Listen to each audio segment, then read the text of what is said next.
So I got to a point where I was 210 pounds and I was so sick and being sick and tired of being sick. So that is what led me into starting taking walks. And then I joined a group, and then I started a walking group and a hiking group. And then I said, you know what, I'm going to challenge my body to try things it's never done, like kayaking, like rafting, like climbing mountains, which led, when you start doing that, then you start, people want to join you. And then women started asking me to take them to Mount St. Helens, to climb Mount St. Helens, or to climb, to challenge their bodies. So I went into this health journey that I got rid of 80 pounds, and I became this person that I did a lot of personal development. I don't know if you remember One Life conference a couple years ago. I've never been, but I've heard. Welcome back to another episode of the Eternal Optimist podcast. I'm your host, Matt Drinkon. And today on the show, we have a special treat. We have in the flesh, Miss Rukshana Triem. And you may or may not have heard of Rukshana before, but after today's episode, you're going to know who she is. You're going to know what her mission, her passion is, and how she's serving the world. And I'm hoping that's going to touch you in the heart, because just doing the research on her alone has touched me in the heart. And I'm just excited to welcome her to the show. So I will let her introduce herself in a moment. But first, I'll just say, Rukshana, welcome to the show. How are you today? I'm doing good. Thank you, Matt, for having me here and sharing the space from your audience as well. I'm feeling really good. Yeah, excited to be here with you, coming to us from Portland, Oregon today. So excited to, by the way, what's it like living in Portland? Because where I live in Charlotte, we don't hear much good stuff from Portland. I've been there. I love that. Last time I was there was 2009. I enjoyed my time in Portland. But what is great about Portland? Can you give us a little bit of insight? Yes, they have amazing wineries, lots of beer, hopping areas, good food, good places, kind of like Houston, Texas, very diverse. And if you love the outdoors, this is the place to be in the winter or the summer, either or. Lots of water activities and lots of winter activities. Okay. Well, thank you for painting a brighter picture of Portland than the news does. It is a beautiful place. So thank you. Let me hit you with what some would say is the hardest easy question. Okay. And take 30 seconds, take a few minutes. Who is Rukshana Triem? I am a former refugee from Mozambique, and I was born and raised there. And due to the war, I flew to, my family left the country of war and lived in a village in Malawi in the hut. And then after 5 years, we lived in the refugee camp in Zambia. And my adversity story really shaped me who I am today. I really try not to focus on my successes, the things I've done, but really what I've done today that led me to giving back to all those 3 countries that I came from, the adversities. Yeah. Wow. I mean, so many places we can go, because I don't have any real context to know what it's like to live and just be a refugee. So can you just take us back? You said you mentioned the war.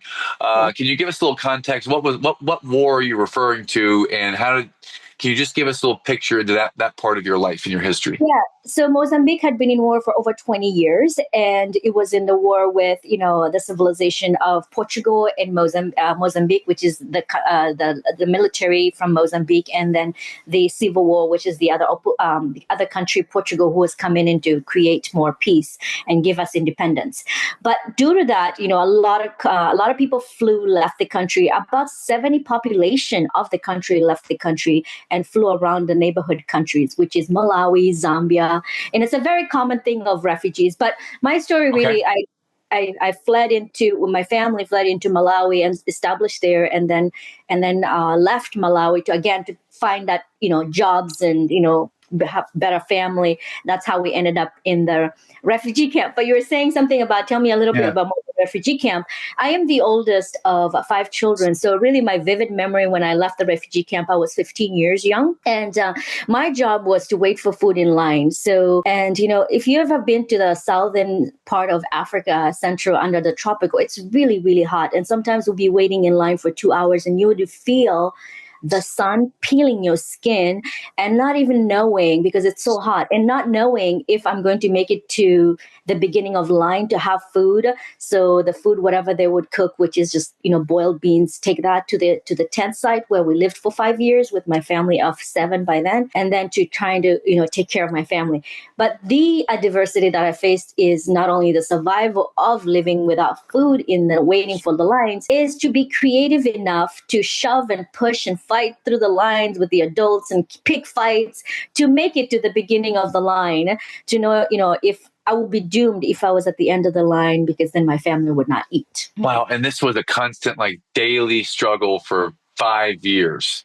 Yes. Getting in line and trying to position. Yeah. Man, was it violent in line? I don't call myself violent, but sometimes Yeah. I find myself, I feel like I have learned that through the personal development journey, you work through all that Yeah. anger, issue, frustration, and trying to figure out where the trauma comes from, and through the layers of that. I've worked, in the last 20 years in the personal development arena. But sometimes when I go back, because I do go back often, and I find myself going back into those anger and frustrations, and how, the political, Yeah.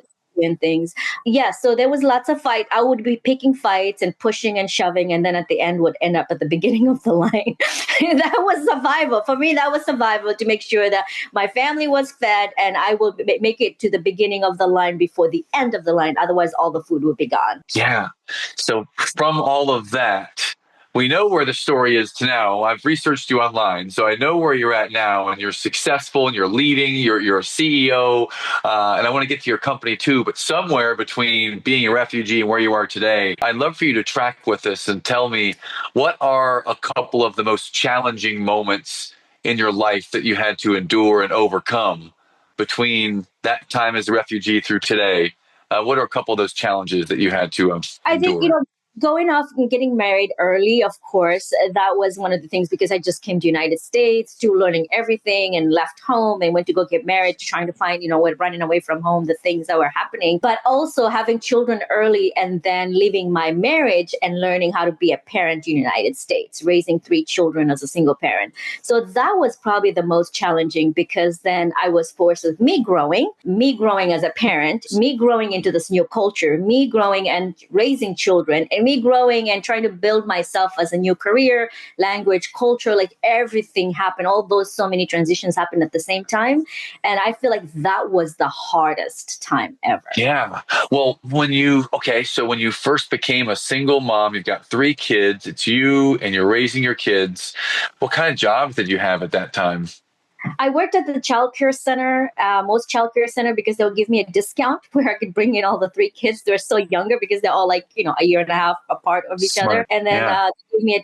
they'll give me 2 children discount, and then one I had to pay, but then, and I got half a paycheck. That was really a beneficial way to be there. And I learned a lot of child development skills. I learned a lot from other teachers. I learned from parents. I learned a lot of culture experiences just being in the childcare setting. Cool. Okay. Well, so from there, can you speak to the mindset of single mom, 3 children? You're on your own now for the first time. Your husband's gone. You're in a new country. I Yeah. guess your English is great now. How was your English at the time?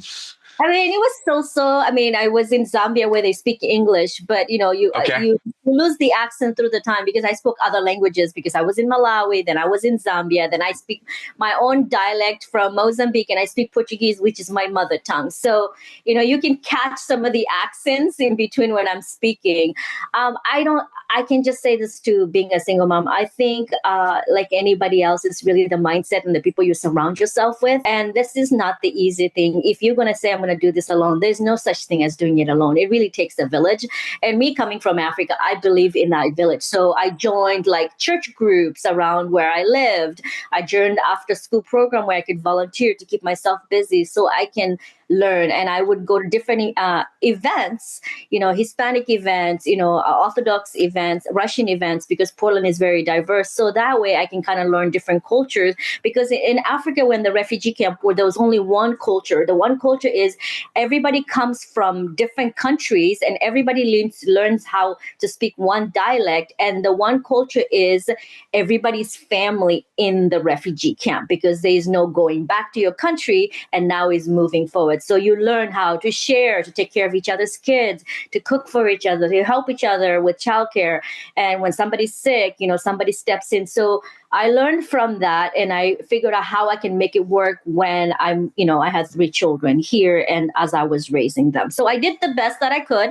I have apologized for my kids for messing up their life, if I did, for being so harsh, because I was a young parent coming from that adversity where I came from. So I was a little rough on them because I had a lot of expectation. So when the kids always bring up stories and so forth, I'll go, I'm so sorry. I'm so sorry. I did the best that I could with what I know. But now if I had to do it again, I would definitely do it differently. What would be different?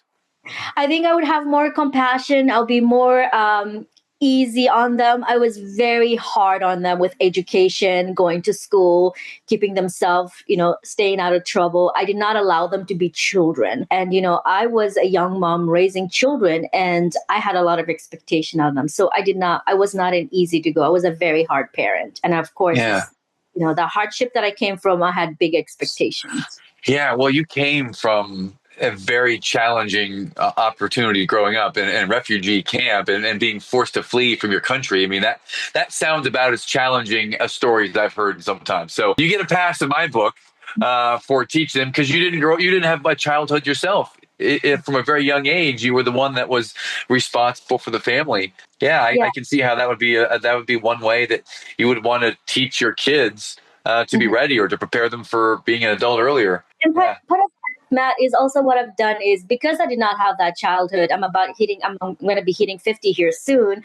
I have made the last, 8 years to have that experience, to have the childhood experience. So I will invite my friends, older friends who wanted to go to Disneyland, who want to have to the play date and just go play, hang out at the river and go kayaking for the day. So having those creative opportunities to really finding ways to play and being creative, like taking a paint class or learning how to dance, really not having, that, because as an older child, as an older daughter, I raised my siblings. So I missed out on that opportunity of being child. So I'm getting those opportunities now. Every time I get those invitations, I jump in. Yeah. Well, can you take us to, you said about 8 years ago. Mm-hmm. So I'm curious, deeply curious about the work you've done in the personal growth space, especially around, I want to say maybe anger, or allowing yourself to feel, because it feels like you had to deal with so much trauma from such a young age.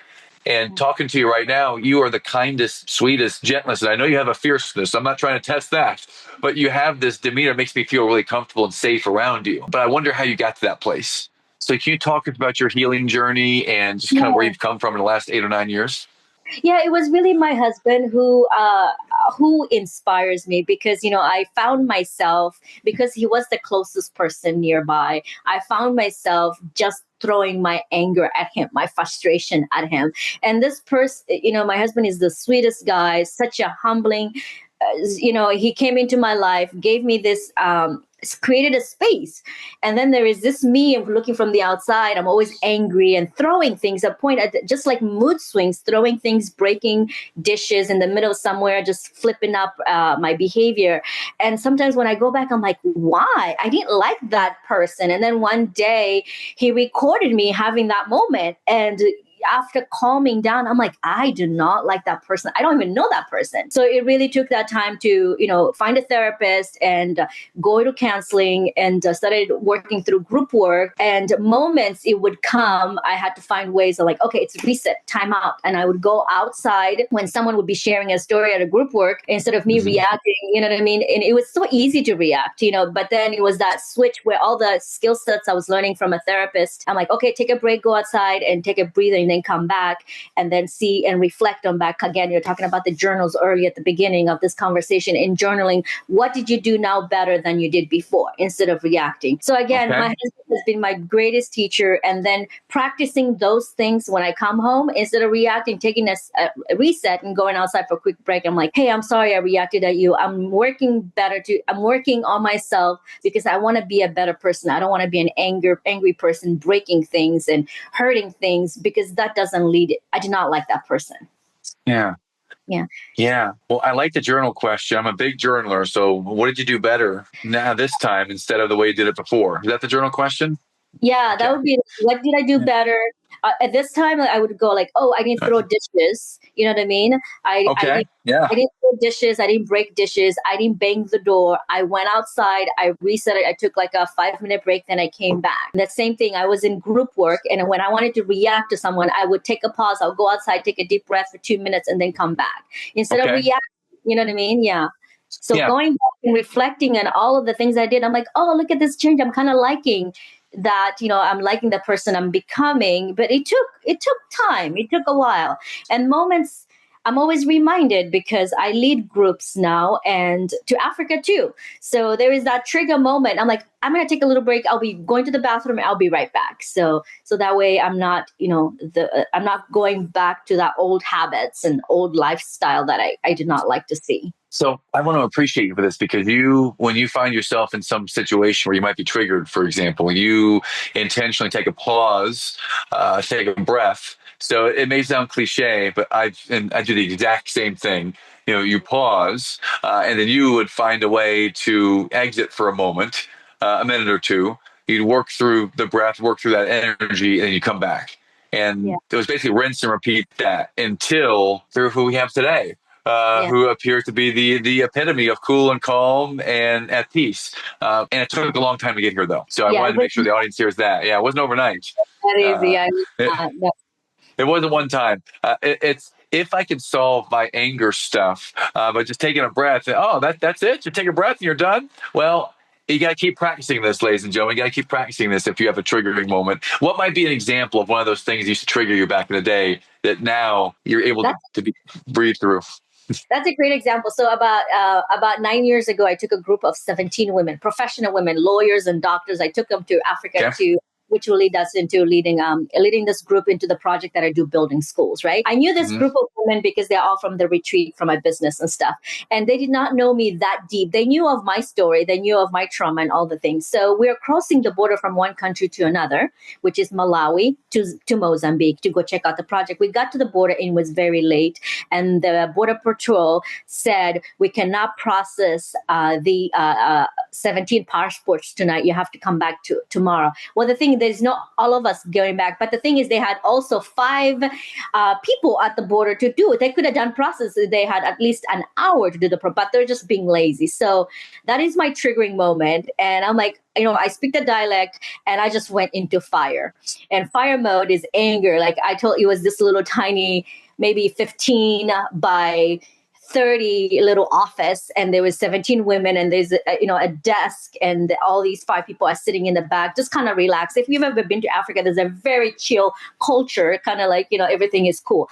And they're just there, just talking and meandering and stuff like, oh, you have to come tomorrow. So my intent reaction was, I told the group in a very loud tone, nobody gets out of this office. We're going to sleep here until they process the passports.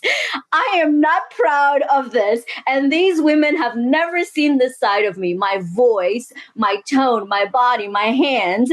Like literally, we waited there for 30 minutes before they said, we will process your passports. So What? This so scary because it was dark outside. They wanted us to go outside. And I said, no, we weren't going to. There was no lights. It was dark. And there is this, what is it called? The officers who are carrying these guns, the big. Yeah. And of course, and keep in mind, these are all white women, and they've been to foreign countries, but they've never been to Africa. So they decided to come to Africa. Here I am, in this foreign country on the middle of the border. We're not in Malawi. We're not in Mozambique. Yes, we're in the middle of the border. And it was scary because I said, nobody gets out because we're not going to be outside. It's dark. We can't see. There's no lights out there. We're not going back. The only way is they're going to let us sleep in here until tomorrow. So we're all going to sit in these little tiny benches or sleep on the floor until we get through the border.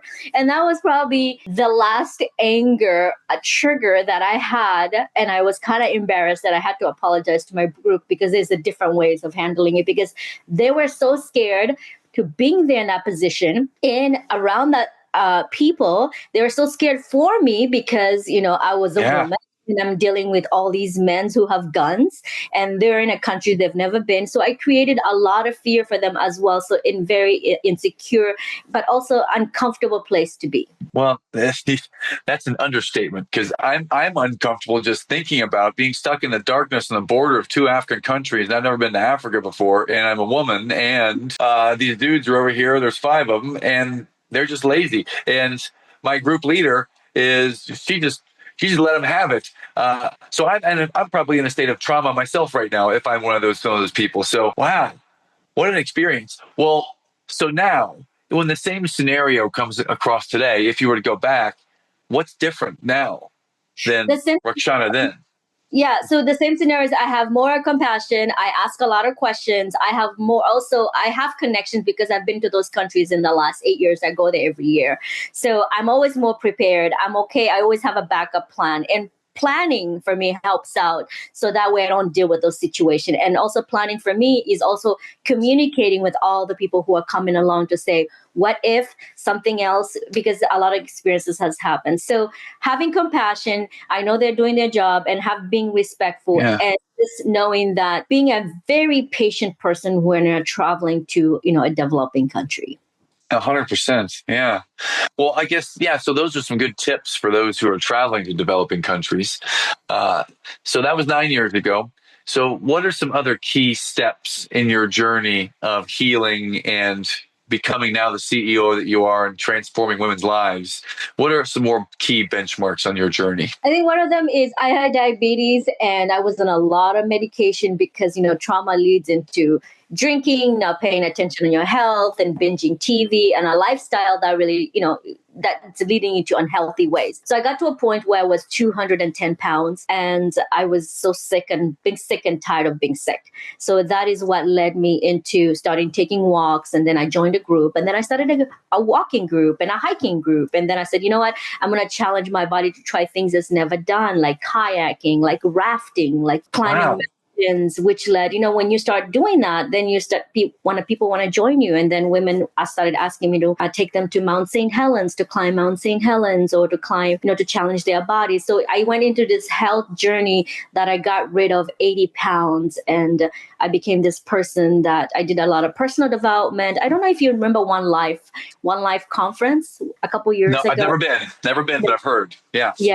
So my husband encouraged me to go to one of the conferences, and that's when I started going into the personal development journey and arena, meeting new people, hearing stories of the Miracle Morning with Hal Elrod, and started reading a lot of books. He was my most recent guest. Like, he was the guest like 2 guests ago. So I'm so glad you mentioned Hal. Yeah, I still do the Miracle Morning every day since July of 2015. So love the mention of the Miracle Morning. Yeah. Yes. So that, just listening to his journey and watching his journey for the second time when he got sick and having cancer and overcoming that. So, I feel like personal journey to personal development has been my I think I can never go back to the person I used to be because of all the work we continue doing. So I'm always challenging myself. I'm like, what skill set can I learn? Who else can I meet? I was at a conference yesterday, and I'm like, I'm going to sit down on a table where I know a lot of people, that 2 people I don't know. So again, being curious and sitting in an uncomfortable position, but to be able to be open and learning from people. Interesting. Well, so you were 210 pounds. You knew that you were unhealthy, and you made a conscious decision to start walking, then the walking club and everything from there. But you had to make that first decision and start to commit to a different lifestyle. How difficult was that for you to make that first commitment to a different lifestyle? It's difficult. I feel like it's about creating habits. Creating habits. When I started walking, is setting that clock on that time, putting that time on the schedule, that if I'm going to make that change, I have to make an appointment with myself, because there were interruption. They're like, hey, my kids would say, hey, mom, I'm going to be at this place. There's no bus riding at this place. And I know you have a walk or a hike you're doing for your health. Can you pick it up? Can you pick me up? And I'm like, no, take an Uber or something. So being able to say no to my 23-year-old because I wanted to take care of me, whether I was leading a walk, because that walk is important for my health and my body. So me saying a lot of no opportunities that came along, because then I started prioritizing myself to say, I put this on the calendar, I'm going to commit for it, I'm not going to cancel. So those were the challenging obstacles that I faced when I was doing that. So scheduling time for me and following through. Mm. Well, one of the things that excited me most about getting a chance to meet you today is just to hear about your mission and what you're doing now. Because the idea of being able to raise funds and building schools, I mean, these are such noble pursuits to serve so many people that desperately need it. So can you trace back and talk to us about that journey of building schools and everything you've done in that space? Of course, Matt. So I built a foundation called Firmina Foundation in honor of my grandmother, who I used to go visit every year. She would sit down under a mango tree having a cup of tea in 110-degree weather. Don't ask me why. It's a very cultural norm. And across the street, she would be pointing the kids learning under a mango tree. This is still happening as of today.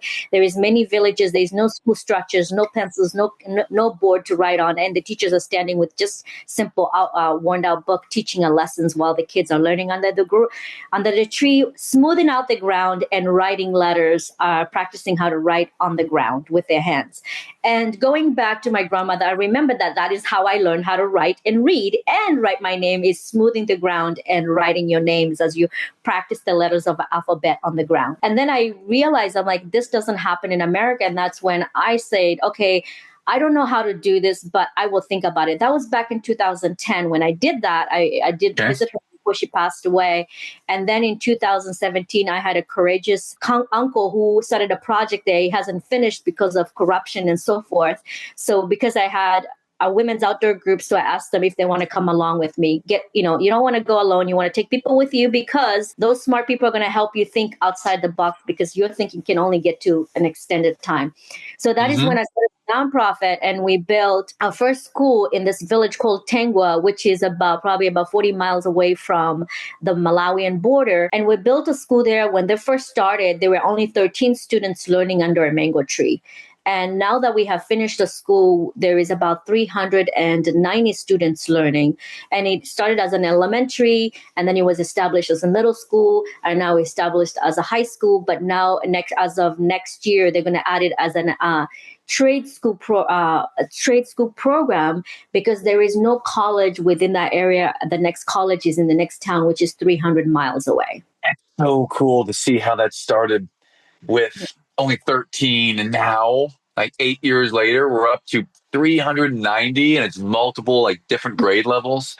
Yeah, this is what really has also done. It has done more awareness about, now there's a school structure, so there's this kind of respect of education, because education mostly is what this village have. It doesn't have a connection with internet and iPhones and things like that. Education is all they have. And what has happened is that parents were using the kids to farm, to build farming, but now the kids are encouraged to come to school, because now there is this school structure. The parents want the kids to learn and how to read and how to write, and there is this sense of hope that has created in the village. And because when we started there about 8 years ago, there was just a cul-de-sac, maybe about probably 30 huts there. And because we started building a school, so people have come and claimed land around there. So they built hospitals, they built stores. So now it's not a tiny village. It's like a town. It's a big township. Wow. And to see that this school is one of the central building blocks of the township is just amazing to see. So what is your vision now in relation to building schools and helping people out there in Africa? My vision is to do that, what we did, and choose different villages where the kids don't have a school structure, where they're learning under a mango tree. So our next one, I'm going for the groundbreaking on April 7th. I'm heading out there. So the next village, again, is 30 miles away from our original school place, and put another school there. Right now, there is a school, but it's all it was abandoned. It was broken down because of the war, and the the country never built it, so the kids are learning under a mango tree. So what we have, the vision of the foundation is to put a few schools in Mozambique and also a few schools in Malawi and then a few schools in Zambia, because that has been a gift of those three countries. I came from those three countries. I speak the dialect. Those countries gave me hope of education. It made me who I am today. And I want to be able to give back. And I do that in exchange, and also take people along who wants to travel to Africa with me to experience, do that culture experience and be part of that organization. So when I take groups there, they can do like painting windows or filing the desk or just sweeping and painting here, little jobs here, or just playing around the dust with the kids and dancing around the campfire. No. Well, so of all the things you could do in the whole world, you're choosing to go and serve underprivileged kids that don't have educational opportunities. You're going to help communities and towns in Africa. I just want to say that out loud and just say I'm tremendously respectful of you for doing that and just look up to you. That's such a noble pursuit. So I guess my next question would be, what story do you have to share, or what question have I not asked you that you might want to talk about today? I think I would say would you ever want to go to Africa or southern part of Okay. Africa? And I think I would like to invite you to come along with us and see how the education system is, and to be able to explore and experience and maybe be part of yourself to that. And part of yourself is like teaching soccer, or Yes. teaching a skill, you know what I mean? Or teaching a few words in English, like being able to experience that, but be able to give back, because I feel like there's a culture exchange. It's not really about giving back. There's definitely a richness of culture exchange. They're so grateful that you're there. And I think you're going to get as much more from them. So a question to your audience and to your people who are following the podcast is, would you like to give to be an experience or to give to a nonprofit that gives hope to the hope that we want to create in the future, which is education to make country and maybe better politicians. So give that hope that we want to see of the future of the country, of the world. Yeah. Well, so from me, I've never been to Africa. My first experience with Africa was reading Nelson Mandela's Long Walk to Freedom when I was in high school back in 1992. Yeah. So 1993. So that was 32 years ago. So my impression of Africa is what I saw in that book. All right. And then, of course, you have the major media here in the U.S. that doesn't always paint Africa in the most beautiful light that I'm sure it is. So what's it really like to be in Malawi, to be in Zambia, to be in Mozambique? Because I don't think that our listeners out there, if we've never been, we might have a distorted view of what it's really like in Africa. So what's it really like to be feet on the ground there and be able to do this and to build schools and to be in the community? I feel like being in Africa is a lot, especially when you go to the main cities. When I take groups in main cities, it's very much like New York. It's busy, it's crowded, so much commotion, many businesses, so much distraction in a different way, of course. Where you would see the billboards in New York, but you're seeing people selling products in front of your eyes, so that's the whole concept. In New York, there's billboards, business everywhere. In Africa, there is business in your face where everybody's selling products, or stores. It's, or stores, or people are using teleprompter selling their products, so there's lots of noise, right? But when you go to the city, it's definitely different. It's busy, it's very modern. They have restaurants, they take credit cards like here. You can make orders. They have McDonald's, they Kentucky Chicken, you know what I mean? They have a lot of American restaurants there. But when you go to the village, it's very secluded from civilization. You're like 100 years behind. So you're going into, even though if you stay at I call it a 3-star resort, they still cook on the fire, like on the charcoal. They bake bread on the charcoal. So they have this whole system on the charcoal. You are comfortable. There is a little kind of air conditioning. The water is filtered for you, but you get to experience all of that, how it's like in the village life. And then you get to go back to the city and be in your comfortable air conditioned room with the air, with the pool outside, and because sometimes it gets hot, so you're able to appreciate the village life where you just came from, and then coming back to the city, and you can't wait to come back to the United States to have your luxury, everything in the palm of your hand. Yeah, no kidding. So we take for granted so many things you just shared right there. And then we cook in a stove or in a microwave or have it delivered, and that's easy. And they're still cooking on the open flame in the village. Yeah. So just hearing that and hearing a little bit about Africa is pretty cool. Because Yeah. I don't have any frame of reference other than the news. So Yeah. this is good to hear. Well, can you talk a little bit? And I guess we'll start to transition to head out here in a few minutes. But I'd love to just talk to you a little bit about what you do professionally. So Yeah. our audience, if they're interested in reaching out to you, what is it that you do? Who do you serve in your I business? serve, yeah, I serve mostly women. I'm a lifestyle coach. I help women put lifestyle by design together. And I have like a 6 months coaching program, like a 1 year coaching program, and then I also host women's retreats. So a lot of women who are in businesses who needs a reset, needs a break. When I say a reset, going out in nature, because I believe that nature part is part of our existence, and we're more in nature, we're able to relax. We have more oxygen in our brains. Our body are more relaxed when we interrupt our routine from our homes and away from our home. I Well, do that, and businesses hire me to come in and also facilitate retreats for them. well, so where can we go online to find out more about your nonprofit and about your business? Like, where are the social media places we can find you, Rukshana?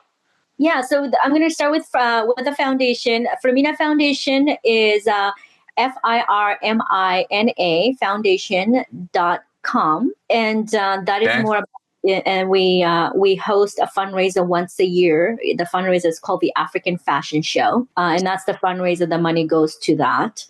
And then my business is women's lifestyle coaching, and just the way it sounds, like Nice. women's lifestyle coaching. And then you can find some of my program and the upcoming retreats that I host there. But I think mostly, if you want to travel with me, the best way to contact me is definitely through the foundation, and then I can give you the next dates that we have available. I lead a trip every year.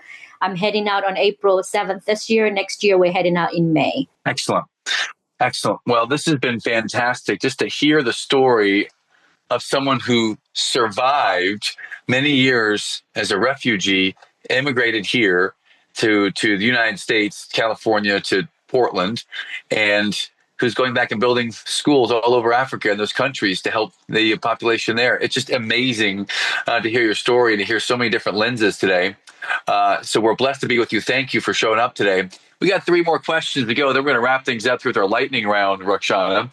So I'd like to ask you, if you read or listen to books on Audible, what might be between 1 and 3 books that have had an impact on your life that you recommend? That's the easy one. The Miracle Morning is the first one. Has been the book always to my journey of personal development. And then the 5 a.m. Club with Robin Sharma has been my second book that I read. Yeah. And the 6 Steps to 7 Figures by Pat Hyben. I read that book with my husband because we're also real estate investors. Yeah. So I think those books have been definitely the key to my journey. Right now, I'm reading a book called Story or Die. Is just a way of how we tell stories, the important way of Yes. sharing stories. Have you read that one? I've heard of it. Another guest had mentioned those words recently. So I love this is good. storytelling. Yeah. Well, how about music? Is there a certain type of music, a genre, an artist, a song that really just inspires you that we'll find on your Spotify right now? Yes, I love. I can sing out loud in the car to Celine Dion, and I drove my kids. My poor kids, so annoying. They probably know all the songs to her, the lyrics to her songs. Nice. And Oh, I also dream of also seeing Andre Bocelli in concert in Italy one day. That's my dream. I love Andre Bocelli. I don't speak Italian, but I sing Italian because I know all the lyrics in Italian. And most of my playlist is a lot of maybe African diaspora with a lot of beats because I host African fashion shows. So I'm always looking for beats that we'll do on the runway for my models to wear, to show oh, the things that the designers are showcasing. So I'm always looking upbeat, kind of African diaspora with good beats. okay. This is going to be funny. But my wife and I, we do competitive puzzling. So we're speed puzzlers. And whenever guests on my podcast offer us their music, we will go and do our next puzzle to that music. So tonight, Uh-huh. or actually probably tomorrow night, I'm going to be singing Celine Dion as we are doing our next puzzle. And we're going to be doing some African jazz with beats. So thank you for those gifts today. Last question, and you have the last word. Rukshana, this is the Eternal Optimist podcast. What might Eternal Optimist mean to you? It's always have hope and always inspire and share what you know. Don't keep it to yourself. Sharing is caring. Sometimes we keep it to what we know that someone else might not benefit from it. I feel like you creating a space right now for us to come as storytellers, it will inspire so many thousands of people out to says, you know what? I know that person because I know this person, and then maybe I can share that podcast with that person. Again, it's bringing people together. It's that sense of community.